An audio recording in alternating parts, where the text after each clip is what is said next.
The moment I heard the word synergy unironically fall from his lips, I knew. Lucas, with his polished loafers and an ego wider than the Hudson River, strutted into my life like he had single-handedly invented corporate America. He hadn't. He had simply inherited a corner office from the man who used to call me the very spine of this place. I've watched countless startup hotshots come and go, but this one had the confidence of a man who's never had to earn his parking spot. 19 years. That's how long I've been with Cygnus Systems. I joined when our servers were held together with duct tape and hope, and our marketing team was whoever could make a decent PowerPoint. I was here for the early funding rounds, long before we outgrew our first 2 office buildings, and long before anyone had ever heard of Lucas with Annie's. The founder, Mr. Harrison himself, built this company from a folding table in a rented storage unit. He used to say, "Ava, processes make permanence," and I made sure every process had a paper trail, a timestamp, and a backup. When you've been somewhere long enough, you stop needing a title to know your worth. Technically,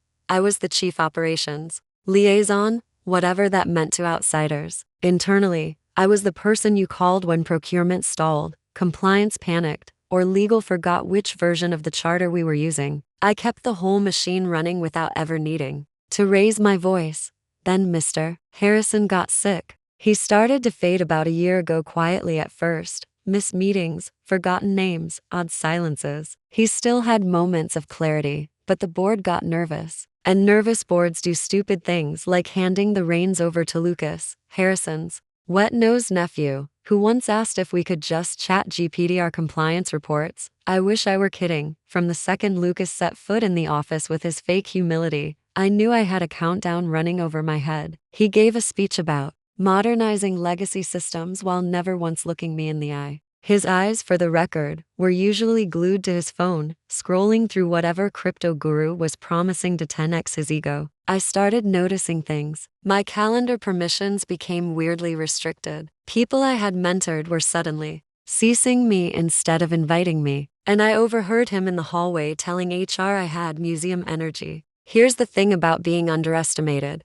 It gives you time. Quiet time. The kind where you revisit old files, pull up those dusty PDFs nobody's opened since 2008, and remember every handshake that ever meant something. Mr. Harrison and I had an understanding. He trusted me to safeguard the company's foundation. And buried in those foundations were some very old, very real clauses with very sharp teeth. But I didn't fight the shift. I let him replace our vendor liaison with his frat brother from Alpha Lambda. I watched him convert our internal wiki into a Slack channel called Lucas's Daily Briefs. I even smiled when he rolled out fun shirt Fridays like it was a new federal holiday. But what I also did was quietly renew my notary license, dust off a certain 19-page document signed by Mr. Harrison in 2009, and begin logging every interaction with HR into a private email thread titled, "If this idiot fires me." I knew the final blow would come suddenly. Lucas didn't have the spine for confrontation. He was more the schedule a meeting at 7:30 a.m. and bring coffee like a psychopath type. So, I waited. And while I waited, I made damn sure every piece of paper he'd never read was in order. Every clause he would have mocked had been verified.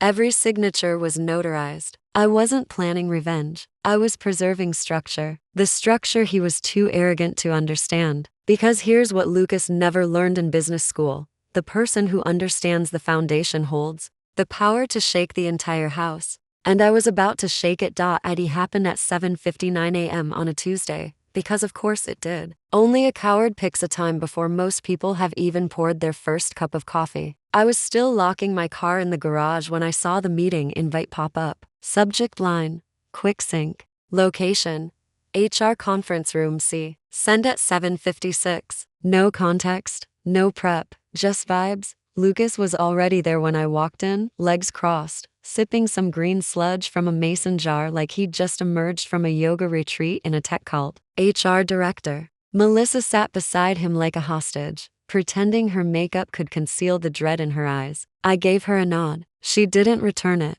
He didn't waste time. "Ava," he said, as if the name tasted sour in his mouth, "we've been evaluating our organizational strategy, and after a lot of difficult discussions, he actually smiled here. The bastard, we've decided to sunset your role as part of our modernization initiative." Sunset, he said, as if I were a failed email campaign. I blinked once. That was it. No tears.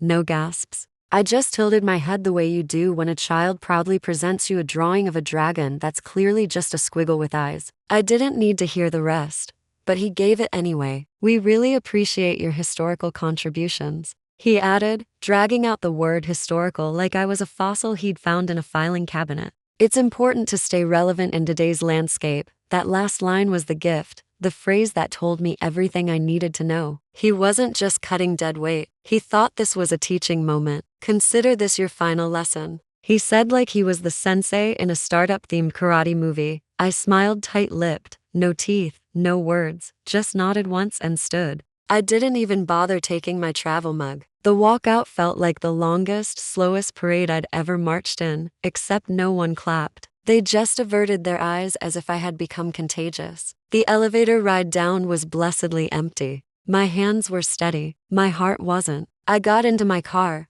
shut the door, and screamed. Not loud, not primal, just one short, guttural burst like letting steam out of a cracked pipe. Then I opened my banking app, deposited my final paycheck. Lucas had it ready, the smug little overachiever, and clicked confirm. That timestamp mattered. Next stop, Notary Public. I had the letter already printed, sealed, and labeled for the board's legal counsel. All it needed was the seal. The notary raised an eyebrow when she read the first line but didn't ask questions. She just signed, stamped, and slid it back. Then came the courier. I'd prepared the same-day service 2 weeks ago, labeled time-sensitive. Legal document. The driver asked if it needed a signature on delivery. I told him yes, but only from the company's general counsel. Not HR.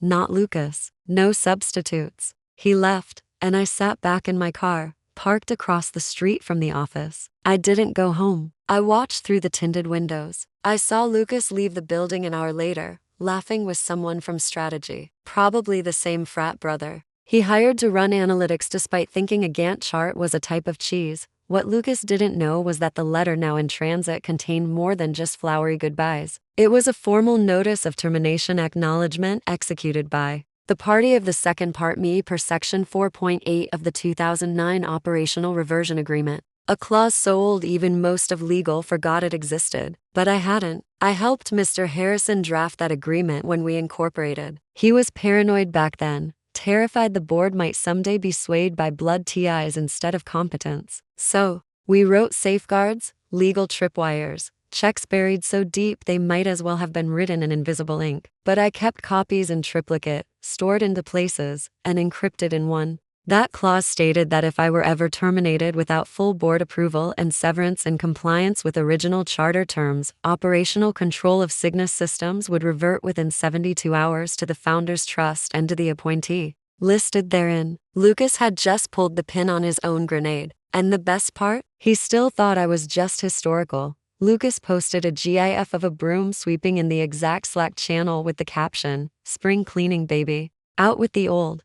Someone reacted with a fire emoji. Another added the little clapping hands. I know this because someone forwarded me the thread. They shouldn't have, but they did. Loyalty is a funny thing. It doesn't always fade just because you're no longer on payroll. From his corner office, which, for the record, used to be a supply closet until Lucas had it remodeled with mid-century synergy vibes, he strutted around like a man who just slayed a dragon, not pushed out the one person keeping his feet out of legal quicksand. He ordered a catered lunch for the team that day, poke bowls and kombucha. He celebrated my graceful exit with a toast about removing legacy friction. I'm told he even pitched a new org chart titled The Future Forward, printed in Helvetica as if that was supposed to mean something. I wasn't surprised. Lucas had all the emotional depth of a damp paper towel. What I was counting on was his arrogance. The same arrogance that made him shrug off the legal memo his assistant slid under his smoothie that afternoon. I imagine it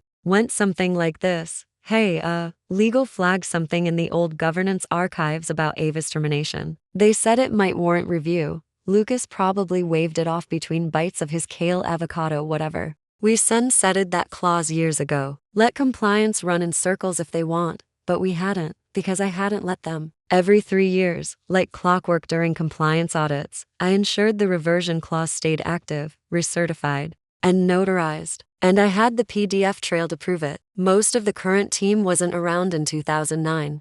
They didn't know the founder's paranoia ran deep. They didn't know that I was the one who helped design that clause back when we both believed Cygnus needed permanent safeguards from, well, exactly what Lucas had become. It wasn't revenge. Not really. It was just continuity. Meanwhile, the courier was halfway across the city, tracking GPS pings as he weaved through traffic. The envelope in his satchel bore my seal, the same one Mr. Harrison and I used back when we filed our first Delaware incorporation paperwork. Inside the notarized execution notice, cross-referenced with board charter documents and a copy of Mr. Harrison's trust appointment directive, was a document dated, signed, and filed with the state and altered. The language was precise. In the event that Ava L. Crane is involuntarily terminated without documented cause, and if said termination fails to meet the severance and board notification standards outlined in Article 7.2, then operational oversight shall revert to the founders.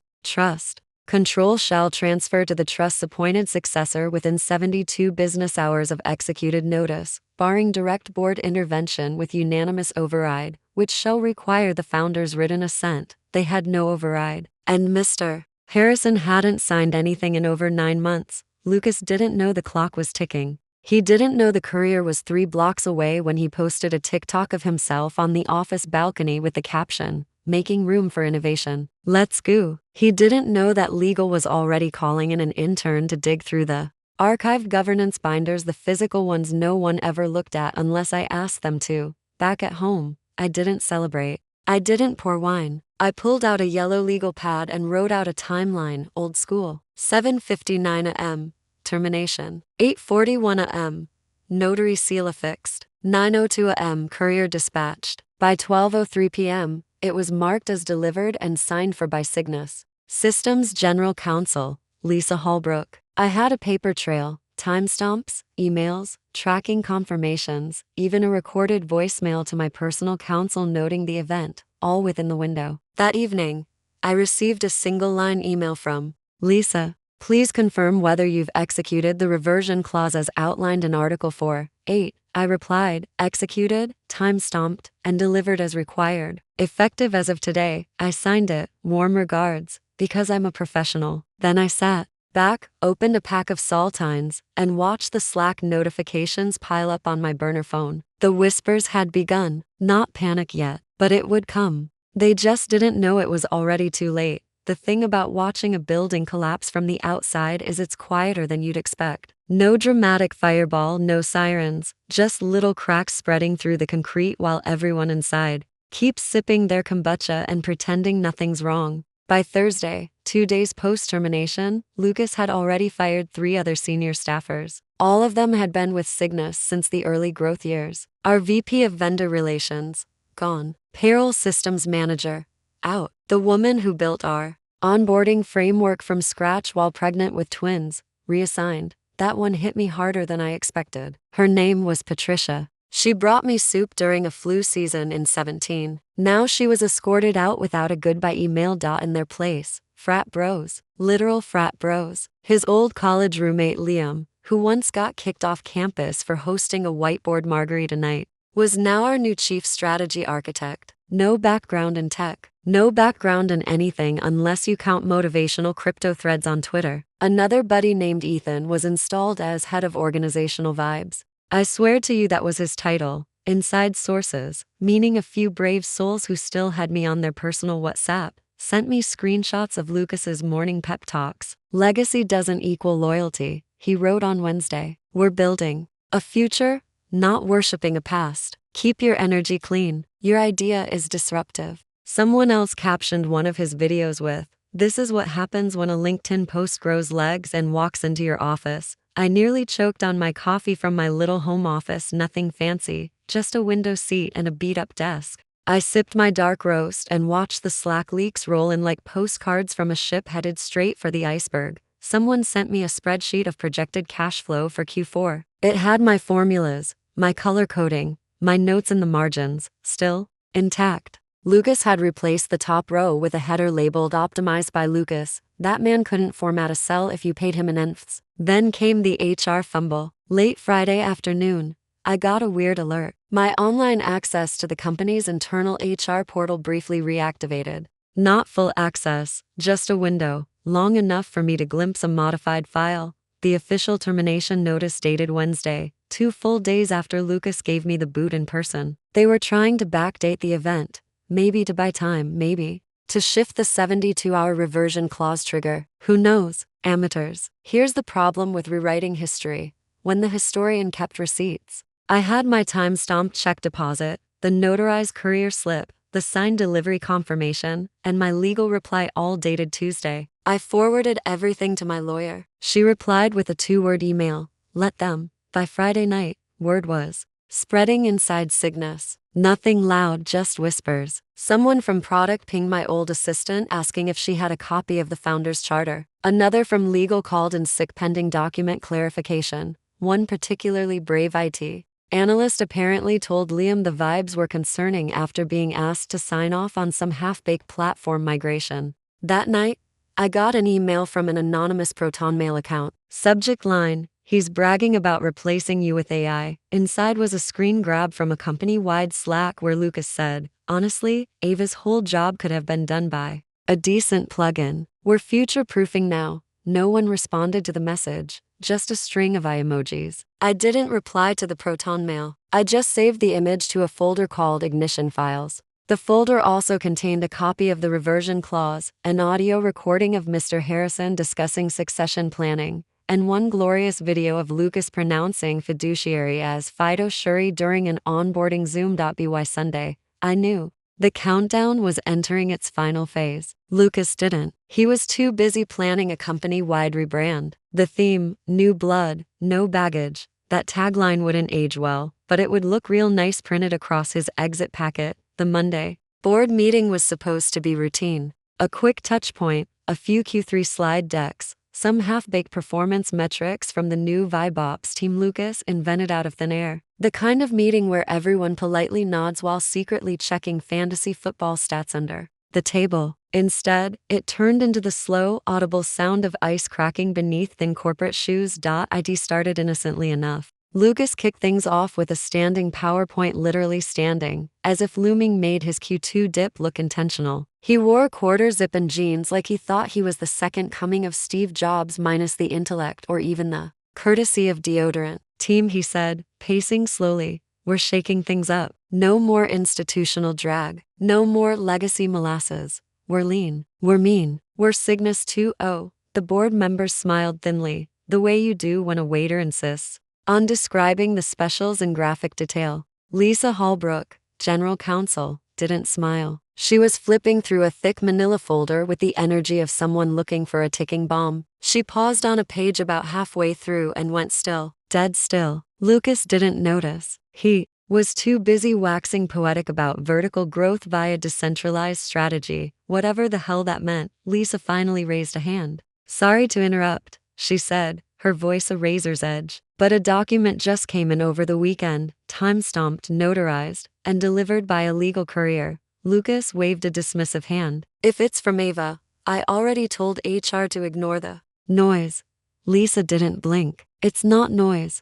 The room shifted. You could feel the silence take shape. One of the external board members, a gray-haired man with a pen perpetually tapping his knee, glanced over. Is this a legal issue? Lisa adjusted her glasses. Potentially. I'd like to call a recess to review the validity of a clause referenced in the document. Clause? Lucas scoffed. Lisa, we sunsetted most of the old paperwork during the last audit. I was told legal was modernizing everything. Lisa's voice was like ice water. We sunsetted the templates, not the governing documents. And this clause predates our digital archive. The board chair, a no-nonsense woman named Meredith, leaned forward. How old are we talking? Lisa flipped the page around and tapped a signature. 2009, Mr. Harrison's original charter. This clause was reviewed and reaffirmed during our 2018 compliance cycle, signed by both Harrison and the then active board. Lucas let out a little laugh. Okay, great. So what? Ava found some dusty footnote and thinks she's staging a coup? Come on. No one laughed with him. Lisa closed the folder. The document isn't just a complaint. It's a formal execution notice triggered by her termination. It references Section 4.8 of the Operational Reversion Agreement. Meredith frowned. Is that enforceable? Lisa didn't answer right away. She just said, I need 30 minutes in a quiet room. Lucas tried to lighten the mood. Look, this is what happens when you keep dead wood around too long. She was always a bit dramatic.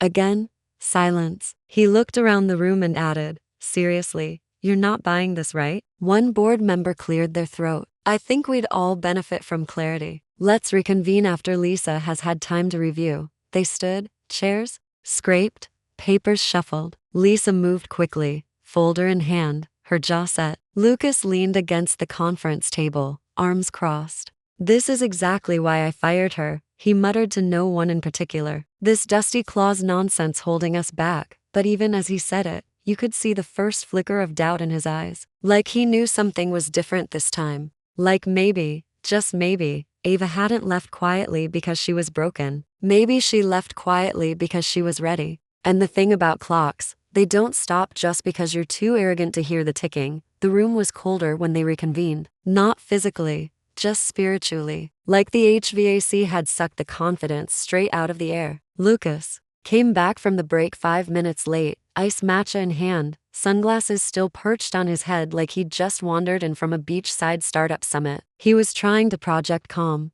but even from a distance, I could see the cracks spidering beneath his veneer. Lisa Hallbrook returned with 2 additional folders, one red, one black, and a look on her face like she'd just read the last page of a horror novel where the monster had been in the house the whole time. Meredith, the board chair, wasted no time. Lisa, your findings? Lisa didn't sit. She remained standing, one hand on the black folder. The clause in question, Section 4.8 of the Operational Reversion Agreement, is valid. It was reaffirmed during the 2018 compliance cycle, certified by Mr. Harrison and 2 prior board members, one of whom is still serving. One of the gray hairs nodded slowly, clearly doing mental math on whether he'd signed something while half asleep at a retreat in Napa. Lisa continued. The clause was designed to prevent unilateral termination of key legacy personnel without full board review and severance compliance. If violated, it triggers a 72-hour reversion period. We're already 48 hours in.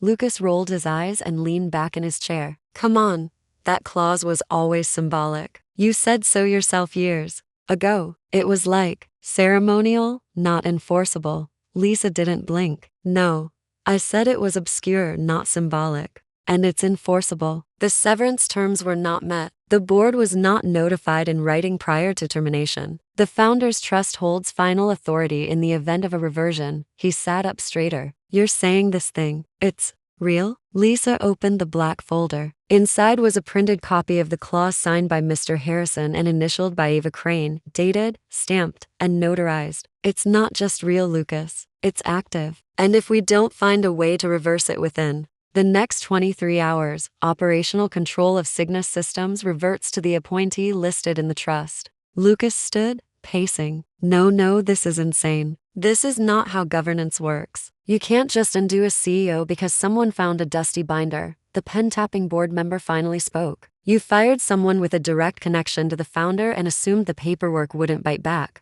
That's not a dusty binder, Lucas. That's a loaded gun you handed her. Lucas turned on Lisa. Why didn't legal flag this sooner? Lisa was calm. Too calm. We did. I emailed you a week before her termination suggesting we conduct a legacy document audit. You replied with a thumbs up emoji. A beat of silence. Meredith exhaled, slow and deliberate. So what happens if the clock runs out? Lisa opened the red folder this time. Then the appointee listed in the trust assumes operational oversight of Cygnus Systems, interim or otherwise, until such time as the board votes to restructure the charter. And the founder's written override is required for any changes. Harrison can't even hold a pen, Lucas muttered. Lisa's voice dropped. And I suggest you use the time left to get creative. Lucas looked at the board, desperate now. We can contest it. File for an emergency injunction. Delay the clause. You'd need standing. Which you don't have, Lisa said. The clause explicitly removes power from the acting CEO in the event of a triggering event. Then I'll call Mr. Harrison. He's under medical supervision, and you're not on the authorized contact list for trust matters. Ava is. The room froze. Meredith turned slowly. Excuse me? Lisa nodded. She was granted contact privileges in 2021. She's the only non-family individual with access to the trust files. Lucas dropped into his chair like someone had cut the strings in his knees. You're telling me she's the one? Lisa didn't answer. She didn't need to, because even Lucas could see it now. The one person he'd fired to prove a point had just become the point. And the worst part, there were still 23 hours left. On the clock. By Tuesday morning, the walls were officially sweating. Lucas hadn't shaved. His once gelled hair stuck up in defiance, like even his follicles had turned on him. He paced the boardroom with the wild-eyed energy of a man trying to speedrun denial. The aura of startup swagger he wore like cologne had curdled into something desperate and thin. The board had reconvened early. Phones off, no assistants, no snacks, just 12 people in a room trying to determine whether the company was about to legally eat itself. Meredith opened the meeting without pleasantries. We've confirmed the clause is active. We've confirmed the trigger conditions were met. The trust is holding. There's no override from Mr. Harrison on file. She looked at Lisa. Which brings us to the next step. Lisa's voice was measured, clipped, lawyer clean. We need to confirm the identity of the named appointee. The Founders Trust designates a successor in the event of operational reversion. She placed a sealed manila envelope on the table, the kind that made paper feel like it could detonate. This file has not been opened since it was placed into trust custody in 2019, sealed in the presence of Mr. Harrison, to witnesses, and a notary public. There is one name inside, the appointed successor. Lucas let out a bitter laugh. This is a joke, right? You guys seriously want to roll company control based on an envelope? What is this? Willy Wonka Corporate Edition. No one answered. Lisa just stared at him, then slowly slid open the top of the envelope with a letter opener. She slid out a single ivory sheet, unfolded it. Silence. She didn't read the name aloud, just paused, then turned the paper and passed it to Meredith. Meredith's brow creased. Not in confusion, but in recognition. She exhaled once, sharp, almost like a cough that caught on a memory. She passed the paper to the board member beside her, and on it went. One by one, the sheet made its quiet, devastating pilgrimage around the room. No reactions, no questions. Just a shared understanding that something irreversible had just arrived. Lucas's voice cracked. Can someone just say it out loud? No one looked at him. He stood up. Say the goddamn name. Meredith finally turned to him, her face unreadable. Ava L. Crane. The words fell like a stone in a frozen lake. No splash, just a long, deep crack. That kept spreading. Lucas actually stumbled back a step like the oxygen had been sucked out of his lungs. No, that's not possible. She was just operations.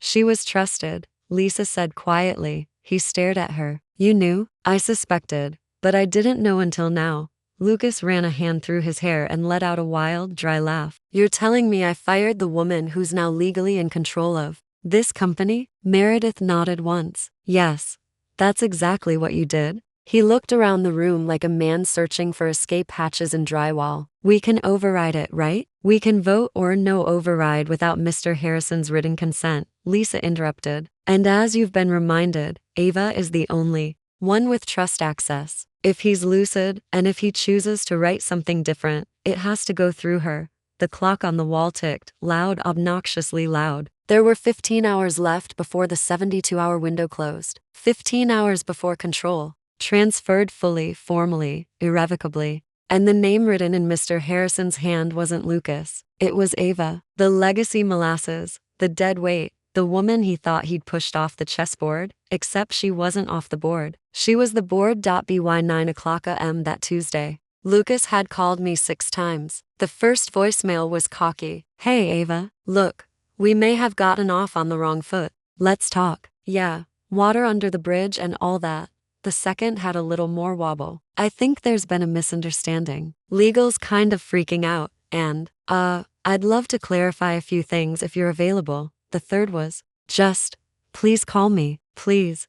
I didn't listen to the rest. I let them pile up like trash on a curb the night before collection. No response, no forwarding, no signal. Lucas was starting to understand that silence is its own language, and in this case, it was screaming. Meanwhile, inside Cygnus HQ, The executive Slack channels had descended into the corporate version of a prison riot. Legal couldn't contain the leak. Someone, probably from the board, had whispered to someone at Venture Ledger that a legacy clause was in play and that the CEO's authority was under legal review. By noon, PR had fielded 9 calls from tech journalists. The 10th came from a local station who caught wind of executive instability and sent a camera crew to the front steps, just in time to film an intern having a panic attack outside. Lucas tried spinning it. He drafted a statement about collaborative transitions and elevating leadership from within, but the damage was already done. The board had already made a decision. At 2:00 p.m. a final, terse email arrived from Lisa Holbrook. Subject: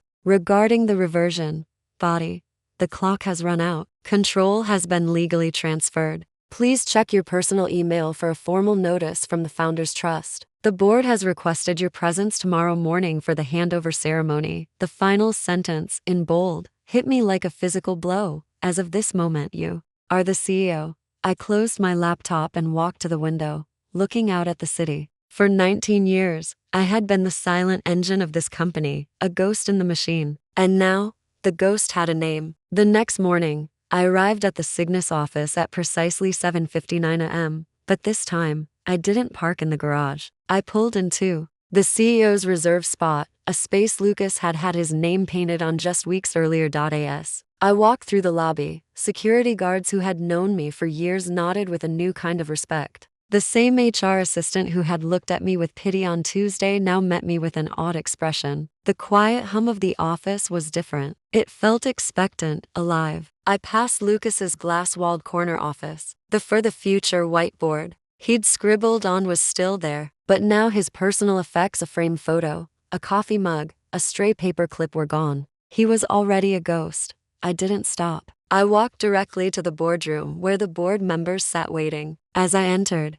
they all stood. Meredith, the board chair, gestured to the head of the table. "Ava," she said, her voice full of a genuine warmth I had never heard from her before. "Welcome home." I sat in the chair that, just days ago, Lucas had occupied with such arrogant certainty. I looked around the room, meeting each board member's eye. "Thank you," I said. "I'm ready to get back to work." The first thing I did was reinstate the employees Lucas had fired. I gave them back their jobs, their titles, their dignity, and then I went to see Patricia, the woman who had brought me soup. She looked at me, tears in her eyes. "Thank you," she said. "I didn't know if I'd ever work here again." "You belong here," I replied. "You always have. And under my leadership, we're going to make sure that's never a question for anyone again." As for Lucas, last I heard, he had started a podcast titled Disrupting the Corporate Ladder, where he gives career advice to people who have been unfairly sidelined by legacy thinking.